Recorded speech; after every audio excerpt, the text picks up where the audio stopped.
കൊഞ്ചി കളിക്കാനും ആകാശം നോക്കി കിടക്കാനും എനിക്ക് ഓരോന്നൊക്കെ പറയാനും ഇപ്പോൾ ഒരാളും കൂടിയായി. അപ്പോൾ ഞങ്ങൾ ഒരുമിച്ചുള്ള ആദ്യത്തെ സ്റ്റേക്കേഷനാണ് അത്. ഞാൻ വന്നേക്കുന്നത് നമ്മൾ നോർത്ത് പറവൂരിലുള്ള റെവറി ബൈ ഓസ്റ്റേഴ്സിലാണ്. ഇത് 150 വർഷം പഴക്കമുള്ള ഒരു ഹെറിറ്റേജ് ഹോമാണ്. പറയാതിരിക്കാൻ വയ്യ, ഭയങ്കര ഭംഗിയായിരുന്നു. എൻ്റെ ബേബിനായിട്ടുള്ള ഫസ്റ്റ് സ്റ്റേക്കേഷൻ എനിക്ക് മെമ്മറബിൾ ആക്കണം എന്നുണ്ടായിരുന്നു. എനിക്ക് അതിന് പറ്റിയൊരു പ്രോപ്പർട്ടി ആയിരുന്നു.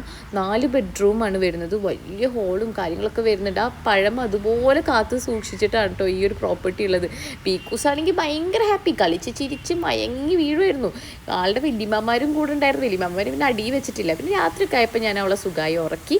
അതൊക്കെ കഴിഞ്ഞ് ഞാൻ ഇവിടുത്തെ വലിയൊരു പൂളാണ്, അവിടെ പൂൾ സൈഡിലൊക്കെ വന്ന് പാട്ടൊക്കെ കേട്ട് ഒരു മീ ടൈമൊക്കെ എൻജോയ് ചെയ്ത് പീക്കൂസിനെ കെട്ടിപ്പിടിച്ച് ഉറങ്ങി. രാവിലെ ആയപ്പോഴത്തേ പീക്കൂസ് ഊഞ്ഞാലയിലൊക്കെ ഇരുന്ന് ആടി കളിക്കുന്നൊക്കെ ഉണ്ട്.